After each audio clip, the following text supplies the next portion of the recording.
nós temos hoje medíocre geração de diretores de redação que eu jamais imaginei. Mas nem na ditadura teve uma geração tão medíocre assim.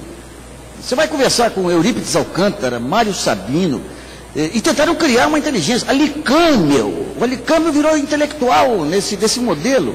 Mainardi, que não é diretor, mas fazia parte desse... Então, essa transição, o que eles fizeram? Aboliram a diversidade, não entenderam o advento das novas classes sociais, do pessoal que estava entrando no mercado de opinião, e não só passaram a vetar a informação, como passaram a mentir descaradamente, tendo todo o universo da internet para falar, ele está mentindo. Então é inacreditável, a cegueira desse pessoal, eu nunca vi coisa igual. Porque você faz o Globo hoje em dia, você tem casos que, com o Roberto Marinho acho que mandava degolar na hora. Você tem caso de uma manchete, Lula enfrenta manifestação popular. Você pensa que houve uma manifestação popular contra o Lula. Quando você vai ler a chamada, havia uma manifestação popular contra o governador do Distrito Federal, o Lula chegou lá e foi abraçado por todo mundo. Então são coisas tão primárias que até o texto desmente. Então, digamos, essa fase de decadência levou depois, e daí quando perceberam todos os rolos que entraram, esse de cair de cabeça na defesa de Daniel Dantas, vocês reparem o seguinte, o Noblar mexeu com a cabeça da gente aí com aquele... O Gilmar Mendes nunca teve um cara no judiciário que recebesse tanta blindagem da mídia. Ele chegou a ser comparado com aquele grande magistrado da Suprema Corte americana lá, que revolucionou os direitos sociais. Daí sai aquilo lá, o estudo que sai em Brasília, comparando o Gilmar com... Eu esqueci o nome agora do magistrado americano. Vem a blogosfera e fala, olha, esse estudo é de um aluno dele. Daí você entra no blog do aluno dele, e o aluno fala, pessoal, para fazer carreira, a gente tem que se aproximar dos poderosos e fazer uma rede de relações sociais. O Serra, ele vai lá, ele ganha o prêmio da ONU, lá de maior ministro da saúde da história. Ele estava tão emocionado que no Twitter dele, ele falou, amanhã eu vou para a sede da ONU, já estou preparando o meu discurso, é um momento único. O dia seguinte, um pentelho lá de um sergipano manda um e-mail para a gente, fala, essa mulher que inventou isso aí, é estelionatária, está sendo processada em Sergipe, sendo processada no Paraná e vai ser processada em Santa Catarina. Daí vem o pessoal do blog e dá uma aula, olha, essas ONGs ligadas à ONU, qualquer ONG pode ser ligada à ONU, não é institucionalmente ligada à ONU. E a tal da sede da ONU que ele recebeu o prêmio, pegou emprestado só aí, pegou uma sala emprestada lá. Ou seja, então em função desse jogo aí, esses vetos que passaram a ser colocados, foram sendo desmoralizados na prática, fora as apostas erradas, né? Gente, o pessoal fala, não, mas a imprensa é conservadora. Não é. Conservador era o Roberto Campos, era pessoal sólido em termos conservadores. Esse pessoal é um desastre. Você pega a Bolsa Família, que seria enaltecida por qualquer liberal consciente, os caras começaram a tratar como se fosse algo anticapitalismo. Algo que criou mercado, criou inclusão social, deu liberdade para o sujeito gastar o dinheiro como quisesse. Estão desperdiçando dinheiro, em vez de comprar comida, estão comprando geladeira. Como coisa que geladeira é para você ver programa de televisão da Globo, rapaz. Então, digamos, isso aí, esses vetos que ocorreram, ocorrem realmente, veto direto, mas estão desmoralizados pela internet. Em relação à auditoria do IVC, como que ocorre hoje? Você tem a parte declaratória, você tem uma conferência da tiragem que é feita. Se houver uma denúncia, você tem uma auditoria mais ampla. Mas daí eles usam a estratégia Banco Nacional. Como que é a estratégia Banco Nacional? Eu vou pegar o exemplo do meu primo lá. Meu primo recebe a Veja por 3 meses sem ter pedido, com boleto, que ele nunca pagou. Aquele boleto, provavelmente, se houvesse alguma auditoria, o pessoal entra aqui, ó, o boleto aqui, com as cobranças de assinatura. Então, eu estava conversando ontem, quem que eu estava conversando? Um sindicato, a BIMAC, a própria BIMAC. A BIMAC tinha uma revista que era feita lá, que a revista era apresentada nas agências de publicidade, com uma tiragem de 50 mil exemplares. Daí, o que o IBC fazia? Ia na gráfica e conferia se eram impressos 50 mil exemplares. Daí foram descobrir que tinham 3 galpões abarrotados de revista impressa e que não foi vendida. Então a tiragem era 2 mil. Então, digamos, uma auditoria correta teria que fazer uma amostragem, pegar um conjunto de assinantes, ligar para a casa dos assinantes, perguntar se pagou, perguntar se pediu e perguntar se está lendo. Quando fizer isso, olha, cai 20%, no mínimo, a tiragem da Veja. E daí desmonta tudo, cai no 20% o faturamento da Veja, vai todo o lucro da Abril. Então, agora, quem que está sendo enganado por isso? As empresas de capital aberto, os grandes anunciantes, porque é um conluio entre a agência e a publicação. E o pessoal, daí entra o poder de chantagem das editoras. A Abril, quando fez a Veja, quando fez a campanha contra os livros didáticos aí, o que tinha por trás? A competição da Ática e da Scipione. Quando atacou o Koch lá, você tinha o sistema Abril que queria ser colocado. Esse tipo de chantagem, esse medo, é que está sendo uma coisa danada, porque eles ficaram nessa fase de decadência, com achaque, com chantagem, com agressão, foram perdendo aliado, e hoje a capacidade de retaliação deles é mínima. Porque a ligação do interesse comercial com a denúncia ficou nítida hoje. Eu acho que eu dei minha contribuição com aquela série da Veja, mas não apenas isso. Depois daquela série, o que eles fizeram posteriormente é uma coisa inédita, campeã. Fora o jogo barra pesada, com Daniel Dantas, Oportuno e tudo mais. Então, a hora que... um outro exemplinho, bem rápido. Outro dia eu estava conversando com o pessoal da PepsiCo. Resolveram fazer uma campanha em rede social. A agência foi contra, acho que era o MAP. Foi contra, não queria. O que eles fizeram? Apareceu uma agência nova e eles contrataram a agência nova. Jogaram lá um X de recurso na campanha. Terminou a campanha, jogamos pouco, na próxima vez vamos jogar mais. Então, digamos, se o governo Lula tivesse peito de jogar a Secretaria de Direito Econômico para romper, primeiro, com essa questão dessa bônus de veiculação, e as grandes empresas, os grandes anunciantes exigissem aí uma auditoria, esse modelo acabava em 2 tempos. Em relação ao financiamento público, esse é um ponto importante, o seguinte, gente, quando você pega as redes, o trabalho voluntário é uma das peças centrais. Eu tenho hoje, por exemplo, lá no meu blog, uma quantidade de informação relevante que é mais do que qualquer revista desse país, trazida pelos leitores. Então você tem essa questão do trabalho voluntário. A minha série da Veja, eu tenho alguns pontos inesquecíveis. Uma professora aposentada de 75 anos de Florianópolis, que todo dia fazia pesquisa para mim, me mandava. Quando eu fui condenado pela Veja, a coisa que mais me comoveu, todo mundo querendo ajudar, um sujeito lá do interior falou: eu tenho uma bicicleta de R$400 que eu dou aí para fazer um leilão. Tudo para a educação, isso pode ser objeto de licitação, sem falar em direcionamento político. Esse é o risco da compra pública, é o direcionamento político. O direcionamento político hoje existe mais para a grande mídia. Você tem a Secretaria, o Ministério, o MEC hoje, ele tem sistemas de avaliação de livros didáticos que são aceitos aí, são isentos, são tudo, que tem que abrir para a blogosfera, para quem produz conteúdo, não blogosfera específica, mas para quem produz conteúdo. Então esse é um caminho. Essa parte do Ministério da Cultura, com os pontos de cultura, é um outro caminho também.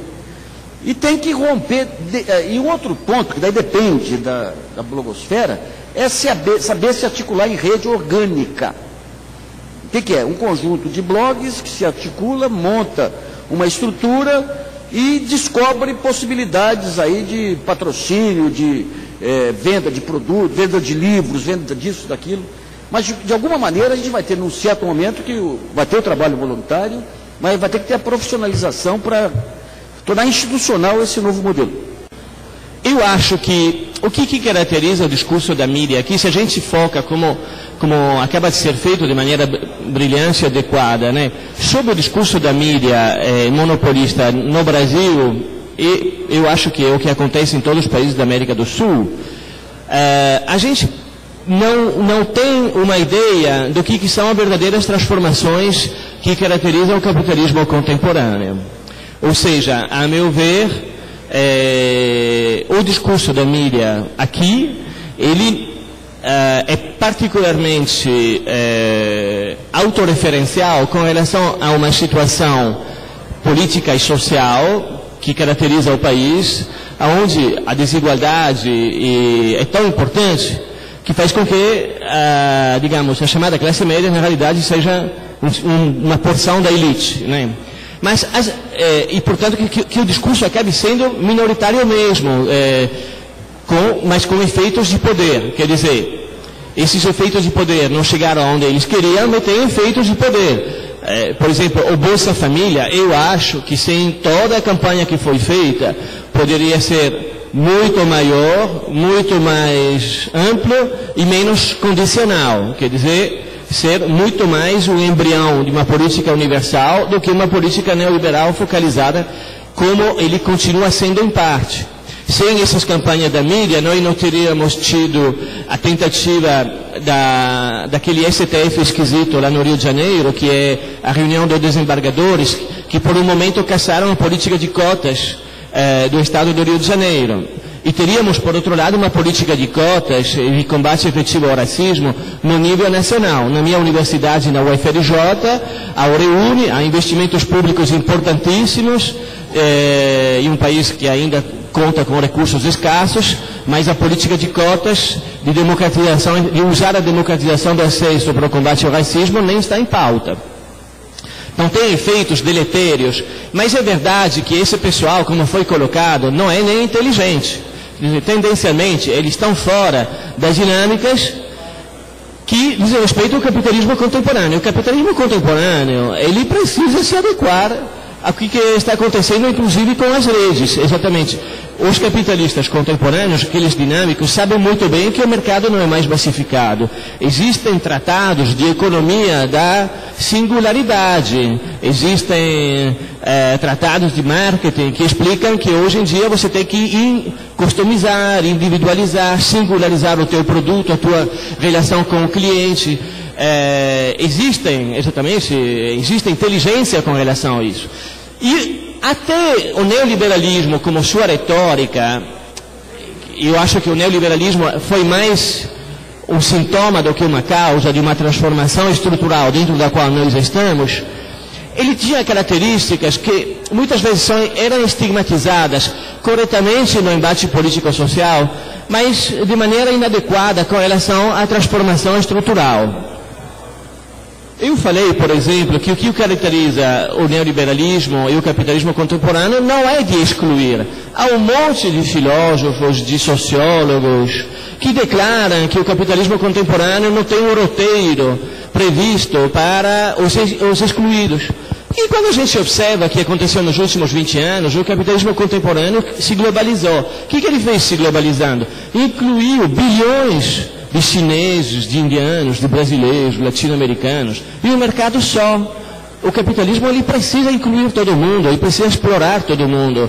Ele não é nazista, no sentido, não é suicidário, ele precisa chupar a vida de todo mundo para acumular. E vai acumular em cima de quê? Do nada.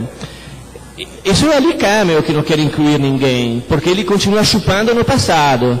Mas quem olha para frente, mesmo desde o ponto de vista da forma mais moderna de poder, ele quer mudança. Então, o que acontece? O capitalismo não exclui, ele incluiu todo mundo.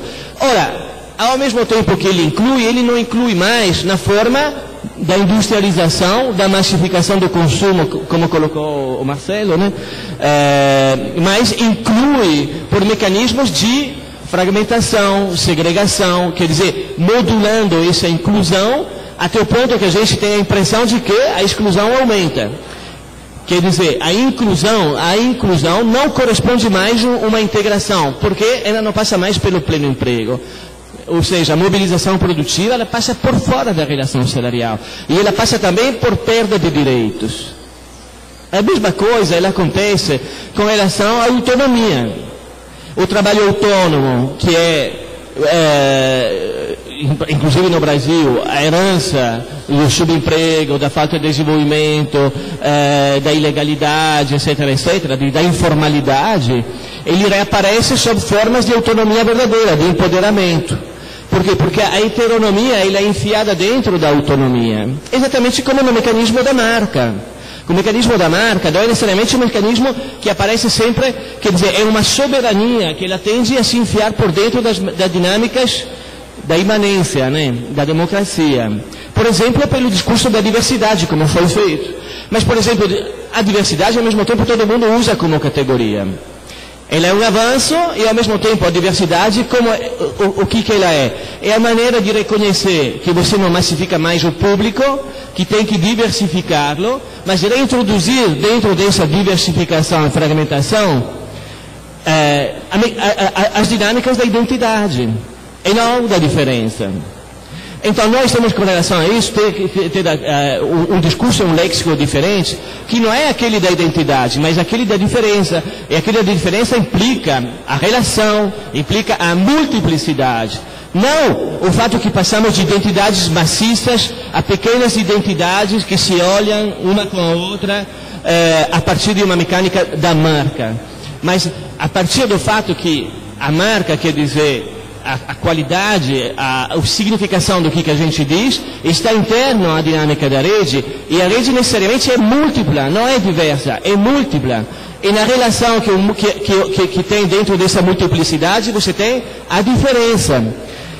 E isso é um desafio democrático. Por exemplo, o MINC, que tem essas políticas extremamente avançadas, as mais avançadas, embora elas tenham um impacto quantitativo limitado, ele tem um discurso da diversidade, quando na realidade essas políticas são da multiplicidade. Por que a multiplicidade é fundamental?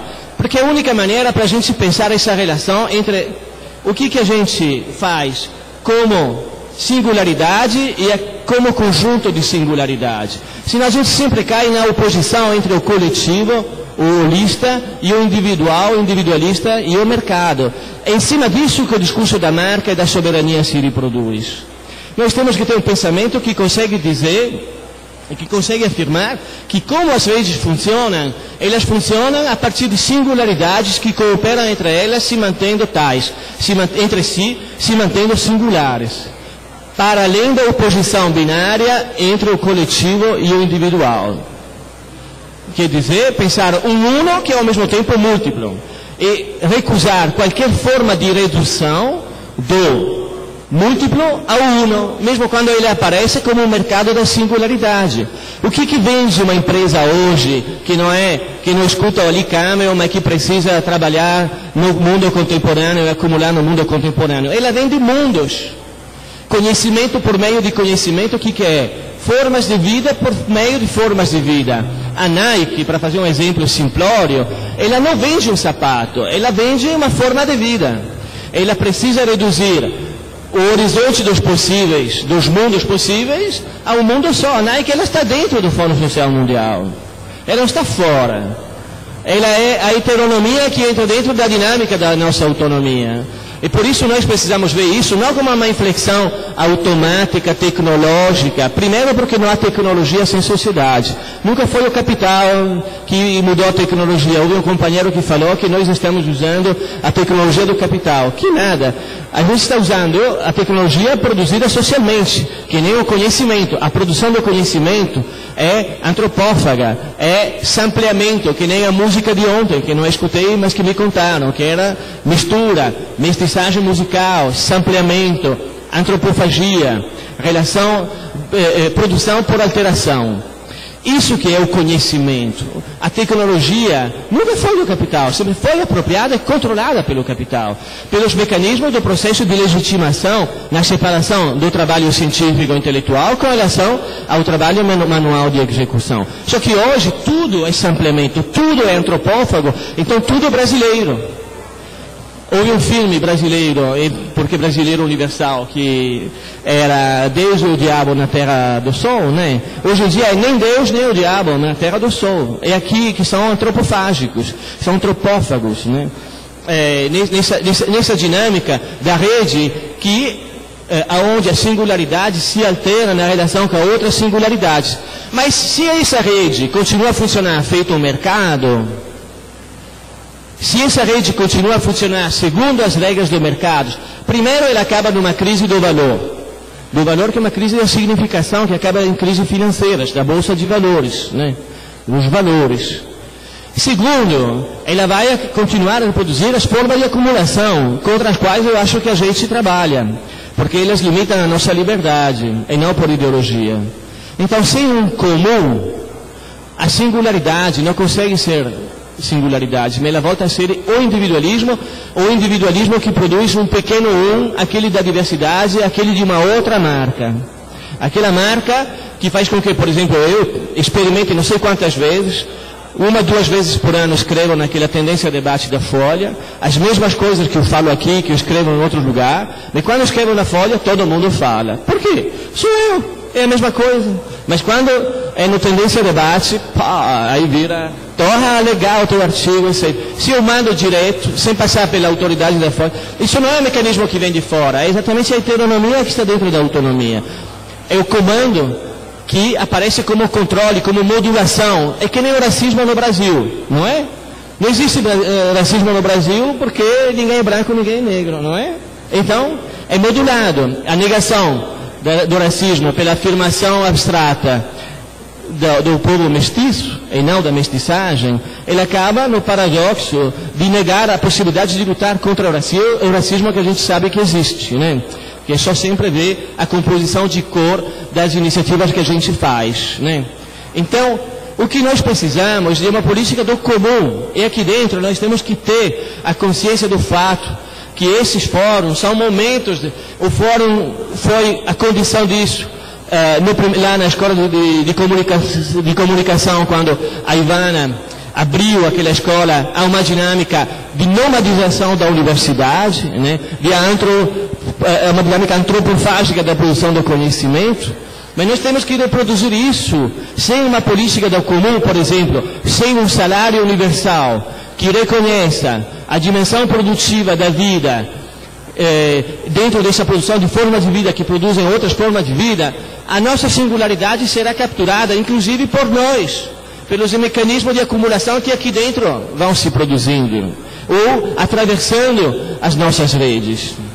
Então, a questão é que, sem uma política de tipo diferente, nós não conseguimos reconhecer e dar toda a potência àquilo que aconteceu. E tem muita coisa para ser feita. É verdade, inclusive para enfrentar essa oligarquia, né, que continua a impor, a chantagear os processos de democratização. Obrigado. Bom, vamos passar então para a segunda rodada, né? E temos aqui, começa contigo, Renato Rovai, Rodrigo Brazão, quem mais? Marcelo Branco, e eu acho que tem lá atrás o Tião, Josué e o Tião. E aí eu acho que a gente volta e encerra. É limitada como a Fórum, ou seja, a Fórum tem 20 mil exemplares, e aí é toda uma disputa para ser reconhecido pelo mercado publicitário e pelo mercado da circulação. E aí há uma malandragem. Quando surgiu aquela história do mensalão, eu escrevi umas 2, 3 notas no blog dizendo, bom, se tem mensalão e passa por agência de publicidade, não tem jeito. A mídia tem que ser conivente com isso. Porque com 20%, que é o que as agências pagam para inserção publicitária, recebem por inserção publicitária, você não consegue financiar o mensalão naquele volume que se discutia. Há um esquema malandro da mídia que nunca é discutido de forma pública. E pelo menos 2 coisas caracterizam esse esquema malandro, que é o BV e o jabá, né? O jabá impede a circulação de músicas produzidas, a diversidade musical brasileira, usando o termo diversidade quanto numa outra categoria, e porque é um sistema de corrupção, onde as rádios só colocam para ouvir aquelas músicas de gravadoras que pagam. O BV é exatamente a mesma coisa. O que acontece? A Globo, a Folha, a Abril, colocam para as agências de publicidade metas. É exatamente assim que funciona. Se, por exemplo, a agência que tem a conta da Petrobras conseguir 400 milhões de reais para a Globo dá como bonificação por volume. Ela dá como bonificação por volume 15% a mais do que a agência recebe. Ou seja, é corrupção desbragada, e é oficial, é legal, está na lei, pode fazer isso. Né? A gente tem que criar, eu acho que a gente tem que começar a criar, Nassif, dentro dos blogs, um discurso aí, combatendo e fazendo, e desvelando para as pessoas, revelando o que é isso, como funciona, quais são os acordos, etc. Porque isso impede, por exemplo, né, que coloquem publicidade no teu blog.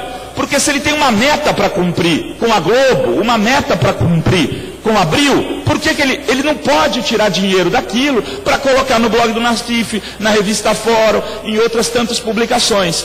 Então, esse esquema, isso não é só com dinheiro público, também com privado, serve para todos os anunciantes. Bom, o IVC, a coisa é também um sistema absurdo, porque, por exemplo, a Fórum tem assinantes coletivos. A POESP assina 1000 exemplares da Fórum. Ela compra esses exemplares e distribui nas salas de professores. Ou seja, tem um índice de leitura, inclusive, maior do que o índice de leitura padrão. Se o IVC, que é o Instituto Verificador de Circulação, segundo eles, se eu credenciar a Fórum no IVC, ele conta essas 1000 assinaturas como uma. Porque eu mando um único boleto para cobrança de uma única entidade, que é a POESP, não conta os 1000 exemplares que são destinados a eles. Então, assim, tem vários esquemas de malandragem para garantir esse tipo de coisa. E aí eles pegam a carta da Fernando Chinaglia ou da DINAP, no caso a DINAP é da Abril, e ela dá uma carta dizendo que a circulação da Veja é X. Né? E aí pega o banco de assinantes da pessoa e olham lá, olha, tem de fato tantos assinantes, é assim que eles verificam a circulação. Mas eu vim aqui mais para falar de uma outra coisa que me interessa muito discutir. A gente tem uma mesa aqui com 2 professores de universidade pública e um jornalista que eu considero independente, que hoje atua fora das mídias tradicionais. Eu quero começar a discutir com vocês aqui, eu sei que o tema é um pouco polêmico, mas que a gente tem que começar a pensar o jornalismo como uma função pública. Né? Na lógica da função pública, como é a lógica do professor universitário, do juiz de direito, do Ministério Público, dessas outras atividades. Nessa nova construção não vertical das organizações tradicionais de mídia, você pode ter jornalistas públicos financiados pelo público para fazerem jornalismo público. Né? E aí, um dos recursos que poderia ser utilizado para isso é exatamente esse recurso dos editais. Por que o governo tem que colocar edital, por exemplo, na Folha de São Paulo ou no Estado de São Paulo? Ou no Globo? A Folha de São Paulo vende 29.000 exemplares nas bancas hoje no Brasil. O blog do Nassif tem um número de acessos individuais maior do que isso. Entendeu? E vários outros tantos blogs juntos teriam acesso muito maior do que toda a circulação de jornais do Brasil. Né? Era muito factível ter um portal de editais, onde você se informa sobre edital do Brasil inteiro, de todos os municípios, de todos os estados, num único lugar. Inclusive, daria muito mais transparência a esse processo. E aí eu defendo que esses recursos sejam destinados ao jornalismo público, ou seja, criar um espaço na lógica dos concursos universitários, de juízes, etc., para que jornalistas, necessariamente aí, como eu não sou um defensor do diploma, eles não precisam para mim ter diploma de jornalismo, precisa criar alguma instância, algum concurso que veja a qualificação, histórico profissional, etc., dessas pessoas, para que eles possam passar a ser, de fato, exercer um jornalismo que eles não podem exercer hoje nas organizações midiáticas tradicionais. É isso. Eu sou Rodrigo Brandão, sou blogueiro, blog sobre Educom, sobre educomunicação. Bom, pergunta é para o Nassif, deixa eu que eu vou filmar aqui também. Eu queria, Nassif, que você fizesse assim uma espécie de um resgate histórico, já que você acompanhou essa história da Veja, já escreveu bastante a respeito disso, mas na verdade ampliando para a imprensa de uma maneira geral. Quando você falou que no período da da ditadura, a imprensa acabou legitimando, de uma certa forma, o regime militar, e depois acabou meio que se sentindo culpada, né, e encampou a campanha das diretas já, e meio que começou a abrir para uma outra pauta, para uma outra linha editorial. Essa mudança, essa endireitação, essa mídia, esse conservadorismo da mídia, o momento que se situa é o pós-queda do Muro de Berlim, de 89, e aquilo que você falou sobre a política macroeconômica, né, liberal, neoliberal, que é puxada em grande parte pela mídia, a mídia pauta o governo nesse sentido. Eu queria entender por quê, quer dizer, quais são efetivamente os interesses, porque a gente sabe que existe dois capitalismos de uma forma geral, e se faz muito essa diferenciação, e eu acho que até é uma questão polêmica, mas existem críticas a respeito disso, mas de uma certa forma é factível, é plausível que exista isso. O capitalismo produtivo e o capitalismo especulativo. E o que exatamente faz com que a imprensa opte, defenda o juro alto, defenda a política macroeconômica? Quais são os interesses? Se a publicidade, o que determina isso? Se a academia de alguma forma. Tá bom? Obrigado. Bom, então vamos fechar aqui as perguntas. Marcelo, o Josué e o Tião Viana. Eu só queria fazer uma réplica. Eu estou aqui falando sobre tendências, não adivinhando o futuro, né? Essa foi minha fala, e nem é o meu desejo que a sociedade seja assim, né? Não é um desejo. Quando eu digo que o indivíduo está empoderado, isso é uma realidade, não é um desejo. Talvez eu gostasse que não, né? Que as pessoas fossem, que as organizações... fui fundador de um partido político, militei no movimento sindical, ainda sou filiado a um partido político, né? Então, quando eu digo que essa nova dinâmica social fragiliza o intermediário, não é um desejo meu, né? É uma realidade, né? Isso não significa que o indivíduo empoderado, né, ele é individualista simplesmente. Pelo contrário, as grandes ações de massa dos últimos 10 anos foram feitos por indivíduos conectados em rede e não capitaneados por organizações intermediárias. Está fazendo 10 anos das manifestações de Seattle, né? Nenhuma organização social da era industrial produziu aquele movimento de massas, né, de 80 mil pessoas, quase 100 mil pessoas em Seattle. Foram indivíduos e pequenas organizações conectadas em rede que produziram aquele fenômeno. Mais tarde produziram as marchas contra a guerra, primeira guerra do Golfo, todas as manifestações na Europa, inclusive o Fórum Social Mundial de Porto Alegre, não foi produzido e organizado por partidos políticos, por estados ou por organizações sociais tradicionais. Então, não significa que indivíduos empoderados, conectados em rede, são simplesmente individualistas e não produzem ações coletivas de massa. O que eu quis dizer, e eu acho que a esquerda, ou parte da esquerda, precisa entrar no debate, né, e não negar esse debate, essa compreensão, que nós estamos vivendo um outro período histórico. Os proletários da era industrial compreendiam aquele período histórico e dominavam as ferramentas tecnológicas da época para fazer a luta política, né? Então não significa que as lutas da era feudal, que é a luta da reforma agrária do século XVIII, não sejam válidas. Elas são válidas porque esse resgate ainda não foi feito. A reforma agrária precisa ser feita, né? Mas é uma luta típica da era medieval, né? As lutas da era industrial, né, e as derrotas e vitórias que nós tivemos nesse período histórico, não significa que não devem, que tem que deixar de ser feitas. Elas ainda são válidas, né, porque há muito resgate ainda a ser feito para o campo operário, para o campo proletariado, etc, etc. O que eu estou querendo dizer é que existem outras lutas e outras disputas sendo feitas nesse momento histórico, né, e que eu espero que as organizações sociais, a esquerda e os movimentos populares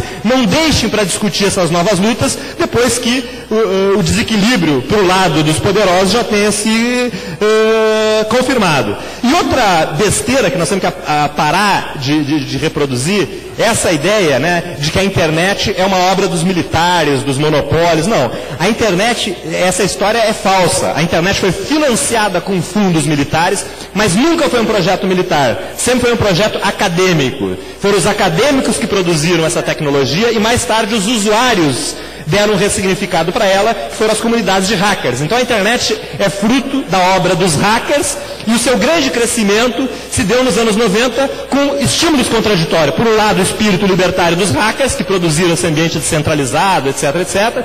E por outro lado, o capital financeiro, que investiu na especulação financeira tecnológica nos anos 90, produzindo esse grande avanço tecnológico que a gente vive hoje. Né? Então, e esse cenário é um cenário que não é um cenário só positivo para os movimentos populares. Né? Ele é positivo também para o capital. Então, eu só queria pontuar isso, né? Quando eu falo que o empoderamento não é um desejo meu. Né? Eu não fico prevendo o futuro, falar o futuro será assim. Acho que você está furado. Né? O que a gente tem que ver é fazer uma análise do cenário, né?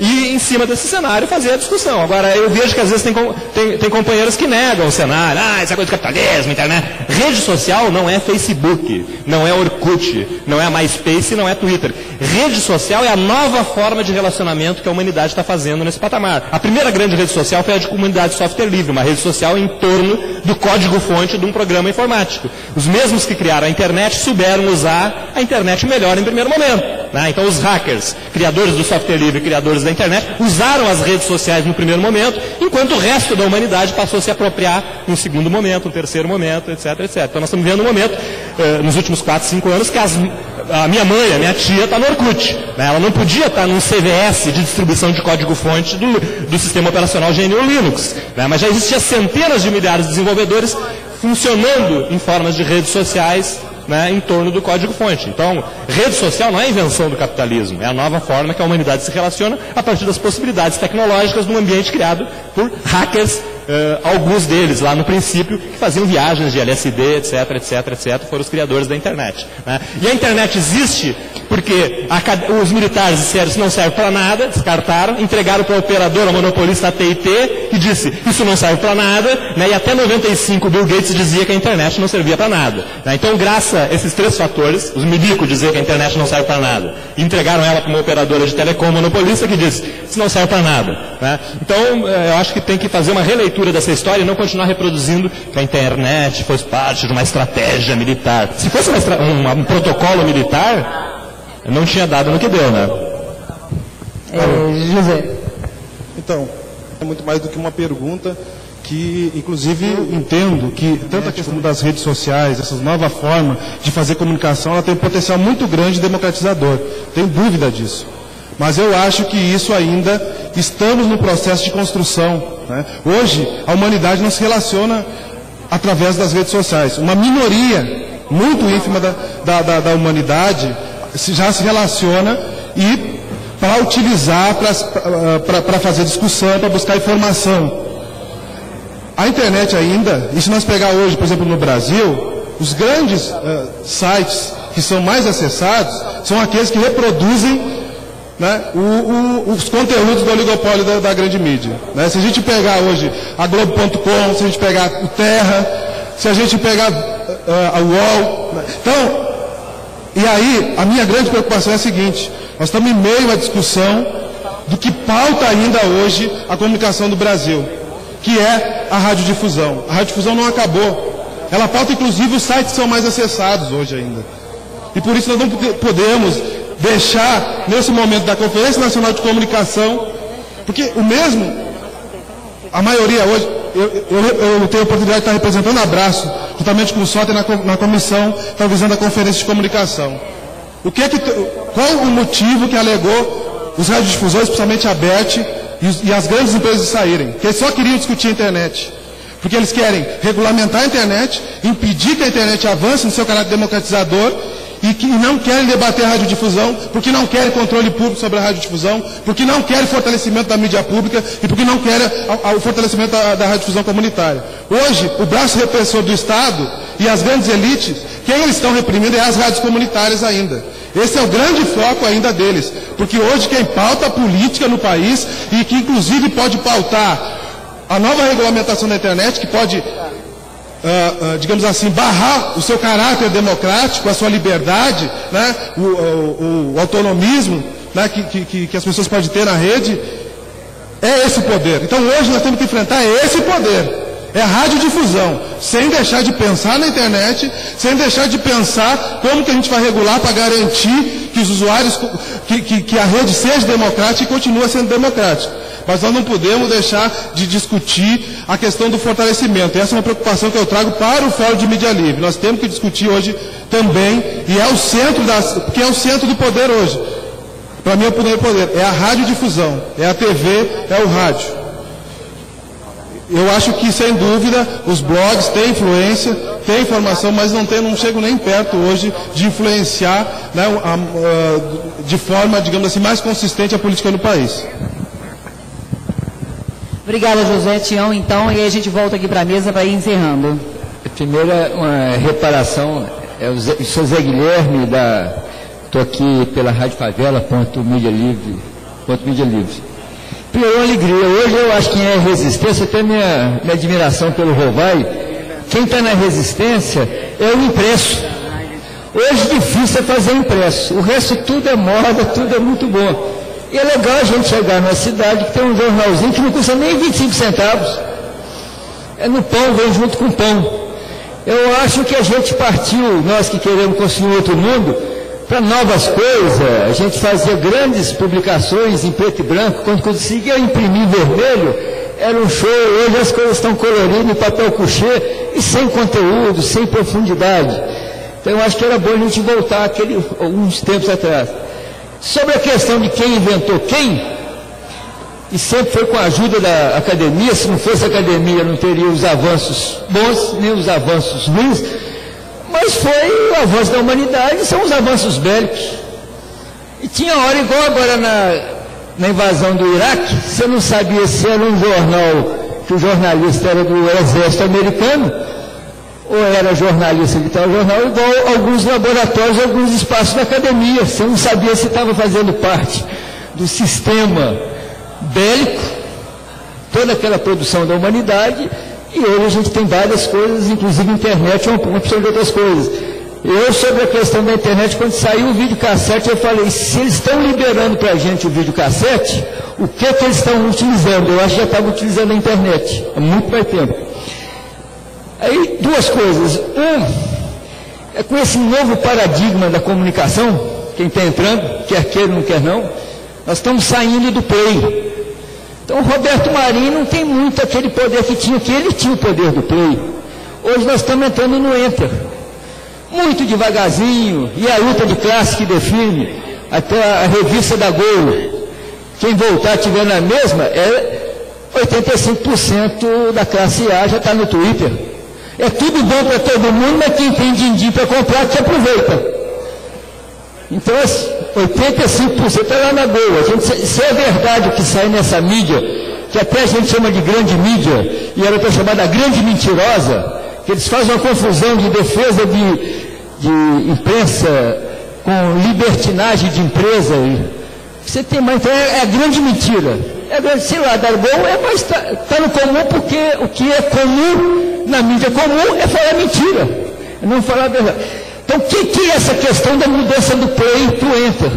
Não teve assim, logo no começo de 89, para a academia, para os pais, a gente achava que ia ter muita confusão, porque os filhos dos alunos iam ter muito mais poder de conhecimento. Então, é uma coisa meio harmônica, tem que estar ajudando isso. E uma coisa que eu queria, assim... Ô, gente, nós estamos num país, não tem nenhum país do mundo que em 12 anos montou 30 mil transmissores de baixa potência. Não tem na história da humanidade nenhum país que em 12 anos montou 30 mil transmissores de baixa potência. Tanto é que não tem nenhum país do mundo que tem 6 mil pessoas condenadas no período do show da democracia, a partir de 2004, tem 6 mil pessoas que foram condenadas. Então, assim, a pergunta é isso, o que vocês têm a dizer sobre esse fenômeno do Brasil, onde as pessoas deixaram de ser lupizinata porque montou uma rádio, onde teve uma omissão da academia, dos movimentos sociais e de todo mundo. Foi um protagonismo dos pobres desse país. Então, eles tiraram muito delegado para a conferência porque eles estão acostumados a brigar com o quê? Tirar delegado, é com o delegado da Polícia Federal. Quem tem hoje no país o conhecimento do que foi esse movimento não é a academia, não é o Ministério Serviço Social, apesar de ser coisa de pobre, não é o Ministério do Luiz Dulce, apesar de ser de movimento social, não é o Ministério da Comunicação, é a Polícia Federal. Quem tem o que foi a história desse movimento, o dossiê, é a Polícia Federal. E na época da Ditacuja, não era a Polícia Federal, não. Então a repressão até agora desse movimento tem sido por eles. Então era bacana se falasse, porque eu acho que é uma coisa que trouxe, pelo menos foi aqui na Rádio Favela a gente falava, é a internet do favelado. Então, pelo menos para a gente passar a informação para o pessoal, eu acho que era importante. Bom, Nassif, vamos lá. E ele quer faz uma observação tão rapidamente. E você, tá bom. Na verdade, eu cheguei até a falar com você, Marcelo, mas eu não fiz. Marcelo fez uma observação aqui sobre a questão da reforma agrária. Eu trabalhei com o MST, fui da equipe do Brasil de Fato, que é importante a gente fazer esse reparo. A pauta da reforma agrária não é um resgate de uma pauta da Idade Média, da Idade Medieval. A questão da reforma agrária hoje, é a perspectiva da criação de empregos, que é uma perspectiva da pós-modernidade, do pós-muro de Berlim, quer dizer, da sociedade da América Latina que vive ainda sob uma hegemonia neoliberal. Então é importante, porque quando a gente fala até porque as reformas agrárias feitas por países da vizinhança são recentes ainda, a não ser a do México, que é do período ainda da Revolução Mexicana. Se a gente resgata, diz que é pauta medieval, esse discurso ele é apropriado, porque é exatamente o que a mídia que critica a reforma agrária, critica a luta dos sem terra, utiliza, que não se trata mais de distribuir terra, de desconcentrar e de expropriar o latifúndio, porque isso é uma pauta. É porque toda história é uma luta de classes, companheiro. Obrigado. Ele está criticando o discurso da esquerda tradicional, né? Isso é utilizado pela hegemonia. Isso é utilizado pela hegemonia. Então a gente não pode reproduzir, né? É uma preocupação. Eu sei que não é, eu sei que você fez uma pesquisa de história. Obrigada. Vamos passar então aqui para a última pergunta. Depois do... Dá licença, boa tarde. Meu nome é Pedro Mendes, Rede Universidade Nômade, eu sou do Rio de Janeiro. Eu tenho uma pergunta para o Nassif, rapidamente. Porque a gente está conversando aqui, já se falou em algumas formas de financiamento, já falaram de edital, já falaram dos pontos de cultura, agora estou falando aqui sobre geração de empregos. Eu queria saber de você, Nassif, o que você acha da gente pensar a remuneração desse trabalho social, esse trabalho em rede? Como é que você vê o Bolsa Família e, de forma mais ampla, o direito à renda como uma alternativa, em primeiro lugar, para remunerar esse trabalho e, em segundo lugar, como uma pauta política capaz de recompor esse precariado, esses trabalhadores por projeto, por produto? Como é que você vê isso, então, economicamente, em primeiro lugar, e politicamente? Só isso. Obrigado. Bom, então, Evandro, por favor, para a gente encerrar, que estão pedindo aqui para a gente dar uma... Bom, na verdade eu quero fazer só uma observação e trazer um processo que está em andamento, que acho que é importante que todos saibam e possam ajudar a isso, né? Ou seja, eu sou Evandro, do Núcleo de Estudos de Comunicação e Consciência lá da ECO, e nós firmamos uma parceria com o Intervozes, com o LAPCOM, da UNB e com a Unesco, para desenvolvermos indicadores do direito à comunicação no Brasil. Já fizemos 3 seminários regionais e vamos fazer um nacional em abril. E eu estou falando apenas isso para registrar essa questão que o Biondi, inclusive, me convidou para estar aqui, que é a ligação entre mídia-livrismo e direito à comunicação. Ou seja, que é uma maneira de nós alterarmos essa tendência ainda presente na Confecom de ser uma disputa pela mídia, pela velha mídia. Ou seja, nós estamos abertos à criação, estamos envolvidos com a criação de indicadores do direito à comunicação exercidos através do mídia-livrismo. Bom, então vamos então às questões finais, Nassif. Bom, bem rapidamente, um ponto que o Rovai coloca do BV e tudo mais, só para entender um pouquinho, até complementando e aproveitando as informações que ele passou quando tentou colocar a fórum no IVC. O levantamento é feito a partir da gráfica e a partir dos dados de distribuição, né? Eu estava fazendo uma conta bem bem grosseirinha aqui, enquanto você falava, você imagina o seguinte, você imagina a Veja com 1 milhão, ou com 1 milhão de exemplares. Daí perde 20% de circulação, vai para 800 mil. Daí ela ela vai ter um impacto na receita publicitária. Daí o que ela faz? Ela passa a imprimir violentamente 1 milhão e tem que dar uma vazão a isso. Tem que dar uma vazão, não pode deixar acumulado em galpão. Então, imagine o seguinte, se esses 200, se cada revista custa, exagerando, hein, R$4 de custo gráfico, 54 edições, 200 mil exemplares, Abril tem um custo anual de 21 milhões de reais para turbinar a circulação da Veja. Sendo que esse dinheiro pode sair da verba promocional de você entregar como assinatura. Se o faturamento da revista é de 500 milhões de reais em publicidade, se houvesse uma queda de 20% na publicidade, a perda da Abril seria de 100 milhões de reais. Então se cria um negócio muito interessante, que vai caindo a tiragem, eles vão turbinando, pagando um custo maior, para impedir a queda na receita. Então você acaba recriando a ideia do cachorro comendo o próprio rabo. Mas chega uma hora que não vai ter rabo que justifique o cachorro aí, né? Então isso aí acaba fechando a conta de como que é esse jogo da manipulação da tiragem, né? Em relação à ideologia da mídia, que foi perguntado ali. A mídia ela se move por esse movimento maior da ideologia global.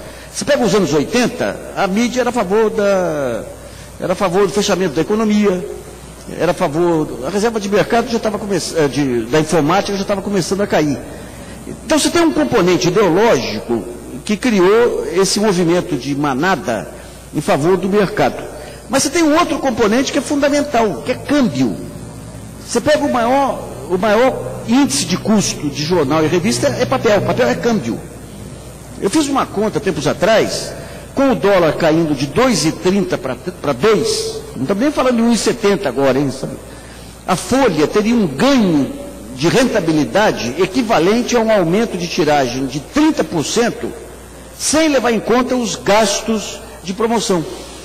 Então, quando o câmbio cai, é dinheiro na veia dos jornais, das revistas e de televisões que compram enlatados. Então, você casou duas coisas aí, a ideologia, segundo ponto, o câmbio, e terceiro ponto, os jornais, aí que eles entram numa barra pesada que comprometem toda a lógica deles, sabendo que os grandes grupos de telefonia iam entrar e tudo, eles são pequenos, minúsculos perto desses grupos, eles começaram a se aproximar de banqueiros de investimento. E pegaram o que tinha de barra pesada, porque quem não é barra pesada não entra com o jornal, porque a rentabilidade do jornal não é adequada para o banco de investimento. O Estadão está querendo ser vendido há 3 anos, ninguém compra porque é uma rentabilidade baixa e em queda. Então eles se aproximam de quem? Do Daniel Dantas. É quando Abril fecha com o Daniel Dantas, contrata aquele rapaz para fazer um jogo sujo lá, o Maynard, agora você vê, já gastou o que tinha que gastar, ele está sendo expelido, né? Então eles entram nesse jogo, que daí já é algo que começa a superar as fronteiras, digamos, da competição desleal e entra para o campo da criminalidade. Então hoje nós temos um risco objetivo, se houver peito da Polícia Federal, de incriminar jornais e jornalistas nesse jogo. Em relação a acho que são esses pontos, né?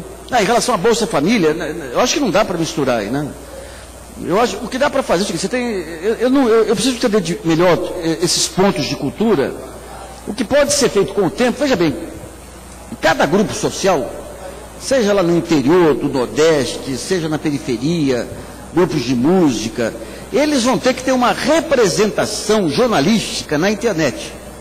Então, de alguma maneira, pode ser com o tempo criado algum programa, não para, separando bem a parte comercial da parte dessa parte social, programas que permitam fortalecer esses grupos de opinião, de minorias, grupos de opinião de quem não está incluído digitalmente, para que eles montem uma estrutura mínima com um jornalista, ou alguém que faça o trabalho jornalístico para colocar na internet, né? Mas eu ainda acho que você vai ter dois grupos. Você tem a parte social, da inclusão, que eu acho que vai ter que, de alguma maneira, contemplar essa questão o pessoal que vai colocar informação na rede, mas você tem toda uma blogosfera hoje que vai ter que encontrar por conta própria aí alternativas comerciais. Daí passa pelo rompimento aí com esse cartório aí das agências de publicidade, né? Giuseppe.